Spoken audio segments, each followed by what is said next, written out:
तो भाई लोग कहते हो यार, सब लोग देखो यार, सबको ट्रेडिंग करनी हो और हर कोई बंदा जब ट्रेडिंग स्टार्ट करता है वो अपना ट्रेडिंग सेटअप एक तैयार करने में लगा रहता है। फिर वो डिफरेंट डिफरेंट टाइप के इंडिकेटर्स भी ट्राई करता है। फिर उन्हीं इंडिकेटर्स में से एक आता है वॉल्यूम।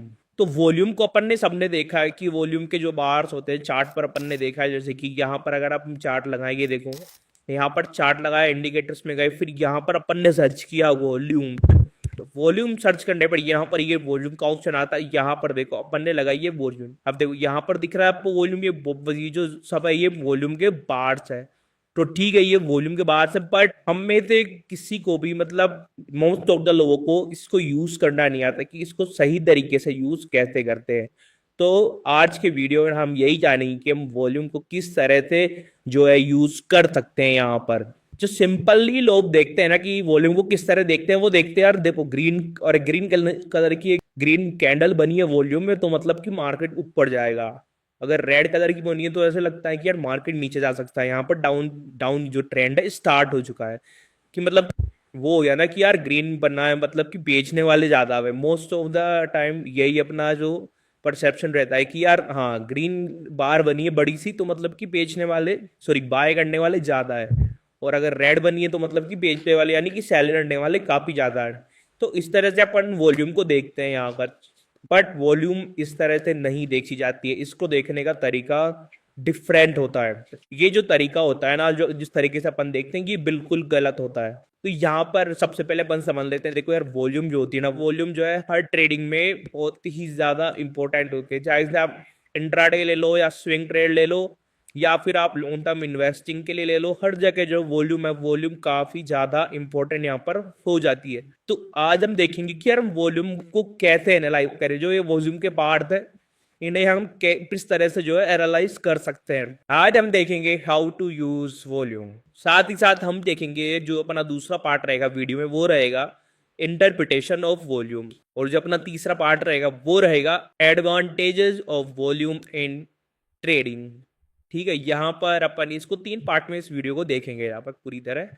तो सबसे पहले अपन आ जाते हैं कि यार वॉल्यूम का मैं आपको बिल्कुल अच्छे से मतलब समझा देता हूँ वॉल्यूम क्या होता है। ठीक है, तो देखो वॉल्यूम किस तरह क्रिएट होता है, जब एक शेयर को कोई बायर बेचता है और दूसरा सेल। तो वॉल्यूम का मतलब क्या होता है? वॉल्यूम का मतलब होता है कि एक टाइम पर एक स्टॉक में कितने शेयर्स ट्रेड किए जा रहे हैं, मतलब खरीदे या बेचे जा रहे हैं। कि आप किसी चीज को बेचने जा रहे हो, ठीक है, आप किसी चीज को बेचने जा रहे हो और दूसरा आदमी आपसे वो चीज खरीद रहा है, तो यहां पर एक वॉल्यूम क्रिएट होता है यहाँ पर। तो यहाँ पर अपन स्टॉक्स के नजरिए से देखें या फिर अपन स्टॉक मार्केट के नजरिए से देखें, तो यहाँ पर किस तरह होता है कि यहाँ पर अगर एक सेलर है शेयर का और दूसरा बायर आता है उसके पास उस शेयर को बाय करने के लिए, तो यहाँ पर जो है वॉल्यूम क्रिएट होता है। यहाँ पर अब देखते हैं कि यहाँ पर हम देखेंगे कि नंबर ऑफ वॉल्यूम कितना है। तो यहाँ पर नंबर ऑफ वॉल्यूम कितना है आप मेरे को कमेंट करके बताओ कि अगर एक बायर जो है शेयर को खरीदने के लिए आ रहा है और एक सेलर शेयर को बेचने के लिए आ रहा है, दोनों जो है एक शेयर का आपस में जो बोलते हैं आदान प्रदान करते हैं, तो यहाँ पर वॉल्यूम का नंबर कितना है। तो यहाँ पर अपने को कंफ्यूजन हो सकता है वॉल्यूम का नंबर दो है ना, दो है या फिर एक है। तो मैं आपको बता दूं यहाँ पर जो है वॉल्यूम का नंबर रहेगा एट, क्योंकि यहाँ पर जो है नंबर ऑफ क्वांटिटी क्या है खरीदने और बेचने की, एक है। जब कोई खरीदता है तो उससे चाहिए कि कोई बेचने वाला हो मेरे सामने, तभी तो वो खरीद पाएगा ना। जब कोई खरीदता है तो उसको एक सेलर चाहिए चाहिए। जब बायर और सेलर दोनों मिलते हैं उनमें जो है आपस में जो है ट्रांजेक्शन होता है, देन फिर वॉल्यूम क्रिएट होता है। ऐसा नहीं है कि यहाँ पर आप सोचो कि यार ये कैंडल ग्रीन बनी है मतलब कि यहाँ पर बायर ही बायर आकर खड़े हो गए। अरे बायर कैसे खड़े हो सकते जब सैलरी नहीं होगा, तो वो खरीदेंगे किस चीज को। तो ये वॉल्यूम का यहाँ पर कॉन्सेप्ट रहता है कि आप जो ये बार देख रहे हो ना, ये बार देख रहे हो, तो यहाँ पर ये बार यहाँ पर सिर्फ बायर को ही नहीं दिखा रही है, बार जो दिखा रही है या फिर सेलर को भी दिखा रही है। जितने बायर है उतने ही सेलर है। कभी भी ये नहीं होता कि आप कोई यहाँ पर एक वॉल्यूम की जो एक कैंडल देखो और उसके आधार पर आप एक अनुमान लगा लो कि यार यहाँ पर बायर ही, नहीं ऐसा नहीं है। एक वॉल्यूम की कैंडल में जितने बायर हैं उतने ही सेलर हैं। जी हाँ, जितने बायर है उतने ही सेलर है। बस ये ग्रीन और रेड इसलिए बन जाती है क्यों, क्योंकि ये इनका ग्रीन और रेड कलर इनकी कैंडल पर डिपेंड करता है। अब देखो कि अगर इस वाली कैंडल ये वाली बार है तो इसके ऊपर वाली जो कैंडल है वो ग्रीन है, तो ये इसका कलर भी जो है ग्रीन हो जाता है फिर। जबकि रहता वॉल्यूम जो है, वॉल्यूम बायर और सेलर को मिलाकर ही बनता है। तो ऐसा बिल्कुल भी पॉसिबल नहीं है कि एक टाइम पर सेलर ज्यादा हो और बायर कम हो, या फिर बायर ज्यादा हो और सेलर कम हो। बिल्कुल भी ऐसा नहीं होता। जितने बायर होंगे उतने ही सेलर भी होंगे। तो यहाँ पर अपन ने देखा कि यहाँ पर एक वॉल्यूम को कैसे कैलकुलेट अपन करते हैं। अब यहाँ पर अपन इसी एग्जाम्पल को ले लेते हैं। तो यहाँ पर देखो, ये जो कैंडल है ना, ये वाली बार है जो वॉल्यूम की, यहाँ पर इस वॉल्यूम की बार का अपने को दिखा रहा है, कितना दिखा रहा है यहाँ पर वॉल्यूम, 475.99 के। मतलब इस वाली कैंडल में, इस वाली बार ने इतना जो है वॉल्यूम जनरेट किया है, 477.99 के। अब यहाँ पर ये नहीं है कि ये 477.99 के सिर्फ बायर्स ही है, ये बायर एंड सेलर दोनों को मिलाकर जो वॉल्यूम क्रिएट हुआ है उसका नंबर है। मतलब कि इतना जो है ट्रांजेक्शन बायर एंड सेलर्स के बीच में हुआ है। तो यहाँ पर इस तरह से ये दिखाता है। अब मैं आपको एक चीज क्लियर कर देता हूँ। देखो, वॉल्यूम जो है ना, वॉल्यूम कभी भी ये नहीं बताता कि मार्केट ऊपर जाएगा या नीचे जाएगा। अपन इसको गलत तरीके से यूज करते हैं वॉल्यूम को, कि अपन वॉल्यूम को देखकर ये प्रेडिक्शन लगाने लगते हैं कि यार यहाँ से मार्केट ऊपर जाएगा, अगर रेड वाली कैंडल बनी है तो यहाँ पर मार्केट नीचे जाएगा। इस तरह से अपने को वॉल्यूम के अकॉर्डिंग जो है मार्केट को बिल्कुल भी नहीं देखना है। तो अब बड़ा सवाल ये आ जाता है कि यार फिर वॉल्यूम बताता क्या है अपने को। तो देखो, वॉल्यूम क्या बताता है, जब भी कभी किसी शेयर में वॉल्यूम इंक्रीज होता है ना, तो इससे अपने को ये पता चलता है कि उस शेयर में इंटरेस्ट जनरेट हुआ है। मतलब यहाँ पर ये देखो, वॉल्यूम इंक्रीज हुआ तो यहाँ पर क्या पता चलता है, यहाँ पर पता चलता है कि यार इस लेवल पर है ना, इस टाइम पर यहाँ पर बायर्स और सेलर्स ने जो है इंटरेस्ट दिखाया है। मतलब दोनों आए, दोनों ने इंटरेस्ट दिखाया है। अगर एक इंटरेस्ट दिखा देगा तो यहाँ पर कुछ भी नहीं हो पाएगा। अगर आप मान लो आप बाय किस चीज को बाय करना चाहते हो, ठीक है, आप इंटरेस्ट जनरेट हो रहा है, यार मैं तो इसको बाय करूंगा। जैसे आपको कोई जमीन खरीदनी, तो आप आपका इंटरेस्ट है मैं तो जमीन खरीदना चाहता हूँ, लेकिन आपको कोई सैलरी नहीं मिल रहा। तो फिर वो इंटरेस्ट किस काम का, वो इस इंटरेस्ट जो है, जो जमीन के प्राइस है वो थोड़ी ना बढ़ा सकता है फिर वो, क्योंकि यहाँ पर आपको सैलरी नहीं मिला जो उस प्राइस को एक्सेप्ट कर सके। तो यहाँ पर ये बात हो गई कि अगर बायर आ रहे हैं, बायर इंटरेस्ट दिखा रहे हैं, तो बायर का इंटरेस्ट तभी सक्सेसफुल हो पाएगा जब वहां पर सेलर भी होंगे वहां पर, ठीक है। बस हाँ, ये होता है कि अगर बायर इंटरेस्ट ज्यादा दिखा रहे हैं तो बायर प्राइस ज्यादा पे करने को तैयार रहते हैं सेलर्स को। अगर बायर इंटरेस्ट नहीं दिखाते तो सेलर जो सस्ते में बेचने को तैयार हो जाता है। इस तरह का जो कॉन्सेप्ट जो है मार्केट में चलता रहता है। तो ठीक है, वॉल्यूम आपको एक क्लियर हो गया कि वॉल्यूम हमें कभी ये नहीं पता था कि इस शेयर का प्राइस ऊपर जाएगा या नीचे जाएगा। वो सिर्फ ये दिखाएगा कि कितना इंटरेस्ट जो है जनरेट हो रहा है, ठीक है। अब इसको अपन चार्ट पर, इसको मैं और भी अच्छे से समझा देता हूं। अब अपने को यहाँ पर जो है वॉल्यूम को ओपन करना है। ये जो वॉल्यूम वाला है इसकी सेटिंग्स को ओपन करना है यहाँ पर, और ये जो वॉल्यूम एमए है ना, इस पर क्लिक कर देना है, ठीक है। ये क्या होता है, ये मूविंग एवरेज लग गया यहाँ पर। मूविंग एवरेज लग गया मतलब कि ये एवरेज को कैलकुलेट करता हुआ चलता है, वॉल्यूम के एवरेज को कैलकुलेट करता हुआ चलता है। तो यहाँ पर इस मूविंग एवरेज से अपन जो वॉल्यूम का एक नजरिया होता है ना, वो बहुत सिंपल हो जाता है। इसको बहुत ही आसानी से जो है अपन समझ सकते हैं, ठीक है। तो अगर देखो वॉल्यूम बार इस एमए के नीचे रहती है ना, देखो ये देखो, ये यहाँ पर देखो आप, एमए के अगर नीचे रहती है ना वॉल्यूम बार, तो यहाँ पर क्या पता चलता है, इससे पता चलता है कि यार अभी जो है ना, इसमें इन्वेस्टर बिल्कुल भी इंटरेस्टेड नहीं है। इस पॉइंट ऑफ टाइम पर इन्वेस्टर जो है इस वाले शेयर में बिल्कुल भी इंटरेस्टेड नहीं है। अब देखो जब यहाँ पर वॉल्यूम जो है इस एमए के नीचे है, तो आप देख सकते हो, देखो यार बिल्कुल साइडवेज मार्केट है, बिल्कुल साइडवेज मार्केट है। क्यों? क्योंकि यार यहाँ पे इंटरेस्टेड ही नहीं है ना बायर्स एंड सेलर्स। तो बायर्स एंड सेलर जब इंटरेस्टेड ही नहीं होंगे तो वॉल्यूम जनरेट नहीं हो पा रहा, और जब वॉल्यूम जनरेट नहीं हो पा रहा तो मार्केट में मूव ही नहीं आ पा रहे, ठीक है, वॉलेटिलिटी क्रिएट ही नहीं हो पा रही मार्केट में। अब देखो, अब यहाँ पर जो है वॉल्यूम जो है इस जो एमए के ऊपर आने लगता है, ठीक है, ऊपर आ रहा है, देखो ऊपर आ रहा है। तो इससे क्या पता चलता है, इससे पता चलता है कि यार यहाँ पर जो बायर्स एंड सेलर्स है वो काफी ज्यादा इंटरेस्टेड है। मतलब वो यहाँ पर जो है इस शेयर में काफी ज्यादा ट्रांजेक्शन करना चाह रहे हैं, यहाँ पर काफी ज्यादा कॉन्ट्रैक्ट ओपन हो चुके हैं। तो देखो फिर यहाँ से ये ऊपर की तरफ आया, देन देखो मार्केट में किस तरह से वॉलेटिलिटी क्रिएट हो गई, एक के ऊपर एक कैंडल जो है बनती जा रही है। क्योंकि यहाँ पर इस तरह अपने को ये पता चलता है कि यार किस तरह से वॉल्यूम इंक्रीज हो रहा है, मतलब कि बायर्स एंड सेलर्स का जो है इंटरेस्ट जो है इंक्रीज हो रहा है। तो सीधी सी बात है कि वॉल्यूम से अपने को समझ लेना है कि किस तरह यहाँ पर इंटरेस्ट जो है जनरेट हो रहा है। ठीक है, अपन ने ये समझ लिया। अब इस इंटरेस्ट को यूज करके अपन ट्रेडिंग कैसे करें, मतलब कि ट्रेडिंग में इस वॉल्यूम का यूज किस तरह से कर सकते हैं अपन, तो यहाँ पर अपन ये देखते हैं। ठीक है, अब अपन ने देखा कि यार देखो, यहाँ पर देखो, इसको देखो आप, एक ट्रेंड दिख रहा होगा आपको, एक अप ट्रेंड सा क्रिएट होता हुआ दिख रहा होगा। ये देखो कितने, ये ऊपर की तरफ जा रहा है, देखो मार्केट यहाँ पर ऊपर की तरफ जाता हुआ अपने को दिख रहा है। ठीक है, अब यहाँ पर अपने को दिख रहा है कि यार वॉल्यूम भी जो है ना एमए के ऊपर आ रहा है, मतलब कैंडल्स जो है, वॉल्यूम की कैंडल्स एमए के ऊपर जो है क्लोज करती हुई जा रही है। तो इससे अपने को क्या पता चलता है यार, कि सिनेरियो वन है जो मैं आपको बता रहा हूँ, इससे अपने को क्या पता चलता है, जब मार्केट जो है बुलिश है, अपने को दिख रहा है कि यार मार्केट बुलिश है, और जो वॉल्यूम की कैंडल्स है वो भी जो है एमए के जो ऊपर है क्लोज कर रही है, तो इससे अपने को क्या इंडिकेशन मिलता है, इससे अपने को ये इंडिकेशन मिलता है कि यार जो ट्रेंड बन रहा है ना अभी, जो अप ट्रेंड क्रिएट हो रहा है ना, बहुत ही स्ट्रॉन्ग अप ट्रेंड जो है यहाँ पर क्रिएट हो रहा है।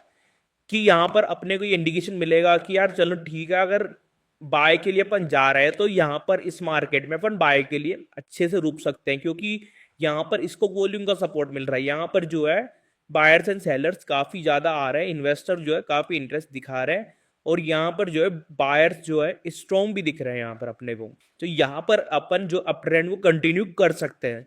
और अगर यही सिचुएशन इस तरह से हो, देखो यहाँ पर अगर मार्केट डाउन की तरफ जाता है, मतलब कि डाउन ट्रेंड एक स्टार्ट होता है, और अपन देखते हैं कि यार वॉल्यूम की जो कैंडल है वो एमए के ऊपर बन रही है, नीचे नहीं, यहाँ पर ये कंफ्यूजन दूर कर लेना कि नीचे नहीं, अगर अपन को बहुत सा कंफ्यूजन रहता है कि यार अगर मार्केट ऊपर जा रहा है तो वॉल्यूम की कैंडल भी बड़ी बड़ी बननी चाहिए, और मार्केट नीचे जा रहा है तो वॉल्यूम की कैंडल नीचे की तरफ बननी चाहिए। ऐसा नहीं है, मैंने आपको पहले ही समझा दिया है कि मार्केट के ऊपर या नीचे जाने से वॉल्यूम का कोई डायरेक्ट जो है संबंध नहीं होता है। ठीक है, अगर यहाँ पर डाउन ट्रेंड स्टार्ट हो रहा है तो यहाँ पे वॉल्यूम की कैंडल जो है ना ऊपर की तरफ ही क्लोज होनी चाहिए, जो कि दिखाता है कि यार यहाँ पर जो है इन्वेस्टर्स का इंटरेस्ट तो ज्यादा है, बट यहाँ पर जो है इन्वेस्टर जो सेलर के रूप में ज्यादा इंटरेस्ट यहाँ पर शो कर रहे हैं, मतलब कि यहाँ पर जो सेलर्स है वो बायर्स पर हावी हो रहे हैं, सेलर्स जो प्राइस बोल रहे बायर्स को उन्हीं प्राइस में जो है खरीदना पड़ रहा है। इसी तरह से इसको अपने को यहाँ पर देखना होगा। तो यहाँ पर देखते हैं, ठीक है यहाँ पर मार्केट नीचे जा रहा है, वॉल्यूम की कैंडल भी जो है एमए के ऊपर ही क्लोज हो रही है, तो मतलब जो ये है एक स्ट्रॉन्ग डाउन ट्रेंड है। यहाँ पर जो है अपन यहाँ से अगर इसको सेल करते हैं तो यहाँ तक के लिए अपने अच्छे पॉइंट्स यहाँ पर कैप्चर होने लग जाएंगे। और फिर देखो यहाँ पर यहाँ तक आते आते जो है वॉल्यूम जो है एमए के नीचे जा रहा है, देन अपन को यहाँ पर ही पोजीशन क्लोज कर लेनी कि यार ठीक है, जो डाउन ट्रेंड था वो अब क्लोज हो चुका है। ठीक है, यहाँ पर ये बात हो गई। अब तीसरी सिचुएशन क्या आती है, तीसरी सिचुएशन आ जाती है अपने पास जब प्राइस तो इंक्रीज हो रहा है बट वॉल्यूम स्टेबल है। हाँ, कि प्राइस तो इंक्रीज हो रहा है बट वॉल्यूम जो है स्टेबल बना हुआ है बिल्कुल, या फिर जो है वॉल्यूम डिक्रीज हो रहा है। तो ये देखो यहाँ पर देखो, अब आपको यहाँ से दिख रहा है कि यार देखो अप ट्रेंड की तरफ जाता हुआ दिख रहा है, अच्छी सी ग्रीन कैंडल बनी है, बट यहाँ पर वॉल्यूम जो है धीरे धीरे देखो कम होता जा रहा है, धीरे धीरे वॉल्यूम कम होता जा रहा है, और एक टाइम बाद ये एमए के नीचे जाता जा रहा है। तो देखो यहाँ पर भी फिर क्या हुआ, थोड़ा स्टार्ट तो हुआ अप ट्रेंड बनना, बट क्या हुआ फिर ये साइडवेज हो गया, पूरा ही साइडवेज हो गया फिर मार्केट, जो ये अप ट्रेंड को जो है अच्छे से कंटिन्यू नहीं कर पाया। मतलब कि इसका मतलब ये हुआ कि जब मार्केट अप ट्रेंड में है और आपको लग रहा है कि यार, आपको दिख रहा है कि यार वॉल्यूम जो है बढ़ ही नहीं रहा, वॉल्यूम तो डिक्रीज कर रहा है, देन यहाँ पर आप ये देख लो कि फिर यहाँ पर आपको ये समझ में आ जाना चाहिए कि जो मार्केट है ना वो अप ट्रेंड को कंटिन्यू नहीं रखेगा, वो या तो साइडवेज हो जाएगा या फिर वो है रिवर्स भी हो सकता है। और सेम अपना सिनेरियो रहता है फोर। तो सिनेरियो फोर में क्या होता है कि डाउन ट्रेंड तो दिखता है अपने को, बट फिर अपने को दिखता है यार डाउन ट्रेंड है लेकिन वॉल्यूम इंक्रीज नहीं हो रहा, डाउन ट्रेंड है वॉल्यूम इंक्रीज नहीं हो रहा, वॉल्यूम जो है कम होता जा रहा है। तो यहाँ पर भी फिर वही सिचुएशन आ जाती है, या तो वो साइडवेज हो जाएगा या फिर अप ट्रेंड में जो है कंटिन्यू हो जाएगा। ठीक है, जैसे यहाँ पर देख सकते हैं वॉल्यूम बढ़ा लेकिन धीरे धीरे धीरे धीरे वॉल्यूम आके डिक्रीज होता जा रहा है, और डिक्रीज होते होते होते फिर क्या हो गया, यहाँ यहीं से इसने जो है ट्रेंड रिवर्सल बना लिया। ठीक है, अब ये जो दो सिचुएशंस होती है ना, ऊपर वाली सिचुएशन दो, अपन पहले ऊपर वाली दो सिचुएशन ले लेते हैं, जब प्राइस को वॉल्यूम का सपोर्ट मिलता है, जब प्राइस जैसे प्राइस बढ़ रहा है तो वॉल्यूम भी बढ़ रहा है, प्राइस गिर रहा है तो वॉल्यूम भी गिर रहा है, जब प्राइस को वॉल्यूम का सपोर्ट मिल रहा है ना, तो इस कंडीशन में अपन जो है जो ट्रेंड चल रहा है ना उसी अकॉर्डिंग यहाँ पर ट्रेड बना सकते हैं। अगर अप ट्रेंड है तो अप के लिए ट्रेड बनाएंगे, अगर डाउन ट्रेंड है तो फिर अपन शॉर्ट के लिए जाएंगे। अब जो अगली जो दो कंडीशन होती है, जो थर्ड एंड फोर्थ कंडीशन होती है, उसमें क्या होता है, उसमें अपन किस तरह ट्रेडिंग कर सकते हैं। उसमें अपने को ट्रेड कंटिन्यू नहीं करना है, उसमें अपने को ट्रेड कंटिन्यू नहीं करना है, उसमें अपने को रिवर्सल ट्रेड के लिए प्लान करना है। कि आपको दिख रहा है कि यार मार्केट डाउन ट्रेंड है बट इसको वॉल्यूम का सपोर्ट नहीं मिल रहा, मतलब कि ये जो है किसी भी एक स्ट्रॉन्ग रिवर्सल कैंडल के साथ जो है अपसाइड के लिए रिवर्स हो सकता है। ठीक है, फिर आपको दिखता है कि अच्छा ठीक है यार डाउन ट्रेंड है, फिर आप देखते हो हैमर बनने लगे, मतलब हैमर के अलावा और भी जो बुलिश कैंडल्स है वो भी बन सकती है। देन यहाँ पर जो है यहाँ पर अपने को एक अनुमान हो जाता है कि हाँ यहाँ से मार्केट रिवर्स मार सकता है। तो देखो यहाँ से फिर अपने को अनुमान हो गया रिवर्स मार सकता है। देन देखो इसने ऊपर की तरफ एक मूवमेंट दे भी दिया अच्छा सा। और सेम होता है फोर्थ कंडीशन में, अगर आपको लग रहा है कि यार देखो मार्केट डाउन जा रहा है बट वॉल्यूम का सपोर्ट नहीं है, तो मार्केट कहीं से भी सॉरी अब आ जाते हैं अपन थर्ड कंडीशन में। थर्ड कंडीशन में क्या होता है, अपन देखते हैं कि यार मार्केट प्राइस इंक्रीज तो हो रहा है बट उसको वॉल्यूम का सपोर्ट नहीं मिल रहा। तो यहाँ पर अपन देख सकते हैं कि यार प्राइस इंक्रीज हो रहा है, वॉल्यूम घटता जा रहा है, तो यहाँ पर अपन एक रिवर्सल ट्रेड प्लान कर सकते हैं। क्यों? क्योंकि ट्रेंड को जो है वॉल्यूम का सपोर्ट मिल ही नहीं रहा, तो वो कहीं से भी जो है रिवर्स हो सकता है। तो यहाँ पर अपने को ये अपॉर्चुनिटी मिल जाती है कि एक बढ़ते हुए ट्रेंड में जो कि स्ट्रॉन्ग नहीं है, अगर कोई रिवर्सल कैंडल बनती है तो वहां से अपन जो है एक रिवर्स की मतलब कि एक शॉर्ट साइड के लिए एक ट्रेड जो है प्लान कर सकते हैं। जैसे आप इसमें ही देख सकते हो अप साइड के लिए गया बट ये वॉल्यूम का सपोर्ट नहीं मिला, यहाँ से एक रिवर्सल कैंडल बनी, एक इन्वर्टेड हैमर कैंडल बनी, देन फिर मार्केट यहीं से रिवर्स कर गया। अब सेम सिचुएशन हो जाती है अपनी फोर्थ कंडीशन में, जब मार्केट जो है गिर तो रहा है बट उसको वॉल्यूम का सपोर्ट नहीं है, मतलब कि मार्केट गिर रहा है बट जो वॉल्यूम डिक्रीज होती जा रही है, तो यहां पर एक चांस लगाते हैं कि यार मार्केट रिवर्स कर सकता है। वेट है एक स्ट्रॉन्ग रिवर्सल कैंडल का, वहीं से अपन बाय के लिए यहाँ पर एंट्री बना सकते हैं। ठीक है, यहां से देखो मार्केट गिरा बट यहां से फिर वॉल्यूम भी डिक्रीज होता गया, डिक्रीज होता है, फिर यहां से रिवर्सल कैंडल बनती है। देखो हैमर बन दो तीन हैमर एक साथ बनी, देन यहीं से मार्केट रिवर्स हो गया। तो इस तरह अपन रिवर्सल ट्रेड जो है कम वॉल्यूम में प्लान कर सकते हैं। तो चार सिनेरियो का दो सिनेरियो जो रहते हैं अपने ट्रेड कंटिन्यूएशन के रहते हैं, और बाकी के दो सिनेरियो रहते हैं अपने ट्रेड रिवर्सल के। तो इस तरह अपन ने देखा वॉल्यूम जो है किस तरह अपने लिए ट्रेडिंग में काम कर सकती है, वॉल्यूम के क्या क्या एडवांटेजेस हो सकते हैं ये भी अपन जान लेते हैं। जब अपना पहला एडवांटेज रहता है ना वॉल्यूम में रहता है कि वो अपने को जो ट्रेंड है उसको एक कंफर्मेशन दे देती है, हाँ कि स्ट्रॉन्ग ट्रेंड है, आप इस ट्रेंड को जो है कंटिन्यू कर सकते हो। दूसरा एडवांटेज ये रहता है कि अपने को एक रिवर्सल का पता चल जाता है कि हाँ रिवर्सल आने वाला है। अगर आप देखते हो कि यार कहीं पे रिवर्सल बन रहा है तो आप वहां पर जाकर वॉल्यूम चेक कर सकते हो। अगर वॉल्यूम जो सपोर्ट कर रही है रिवर्सल को कि वॉल्यूम डिक्रीज हो रही है, देन आप वहां से रिवर्सल एंट्री जो है प्लान आसानी से कर सकते हो। और तीसरा जो ये रहता है कि वॉल्यूम जो है ना अपने को गलत टाइम पर एंट्री से भी बचा लेता है। आपको दिख रहा है कि वॉल्यूम जो है एमए के नीचे चल रहा है, बिल्कुल कम वॉल्यूम है, तो वो आपको गलत एंट्री लेने से मार्केट में बचा लेगा, मतलब कि गलत टाइम पर एंट्री लेने से मार्केट में बचा लेगा कि यार हो सकता है आप एंट्री लो और मार्केट साइडवेज हो जाए। अगर ऑप्शंस में ऐसा हो गया तो आपका तो प्रीमियम ही पूरा डीके हो जाएगा। तो वॉल्यूम को देखकर आप जो है गलत एंट्री लेने से भी बच सकते हो। तो इस तरह पर ने देखा कि किस तरह जो है वॉल्यूम अपने को ट्रेडिंग में हेल्प करती है। आप वॉल्यूम को एज ए इंडिकेटर यूज ना करें, as a direct indicator use ना करें कि आपने देख लिया कि वॉल्यूम में ग्रीन बार्स बन रही है तो बाय करो और रेड बार्स बन रही है तो सेल करो। ऐसा बिल्कुल नहीं करना है। वॉल्यूम को इनडायरेक्ट वे में यूज करना है, वॉल्यूम को यूज करके अपने को कई सिनेरियो देखने, फिर उन सिनेरियो को देखने के बाद अपने को ट्रेड प्लान करनी है। तो अगर आपको वो इस तरह से ट्रेड प्लान करना आ गया है, देन आप जो है फिर अपनी जो ट्रेडिंग जर्नी स्टार्ट कर सकते हैं। और ट्रेडिंग जर्नी स्टार्ट करने के लिए सबसे बेस्ट है आपके लिए धन ऐप, जिसका लिंक जो है अपने डिस्क्रिप्शन में दिया गया है। और साथ ही साथ आप अपने टेलीग्राम चैनल को भी ज्वाइन कर सकते हैं, जिनका भी लिंक जो है अपने डिस्क्रिप्शन में दिया गया है। यहाँ पर जाकर आप देख सकते हैं डिस्क्रिप्शन में, यहाँ पर सब तरह के लिंक जो भी आपको चाहिए, जो भी आपकी ट्रेडिंग में हेल्प कर सकते हैं, चाहे वो टेलीग्राम का लिंक हो या फिर अपने जो है ट्रेडिंग अकाउंट के लिए, डीमेट अकाउंट के लिए लिंक हो। तो यहाँ पर जाकर आप उन लिंक से जो है अपने अपने टेलीग्राम चैनल को ज्वाइन कर सकते हो और अपने लिए डीमेट अकाउंट भी खोल सकते हैं। तो इस तरह आज अपन ने वॉल्यूम के बारे में पढ़ा, वॉल्यूम ट्रेडिंग की स्ट्रेटेजी किस तरह काम करती है ये अपन ने जाना। मिलते हैं अपन नेक्स्ट वीडियो में नए टॉपिक के साथ। तो बाय बाय गाइस।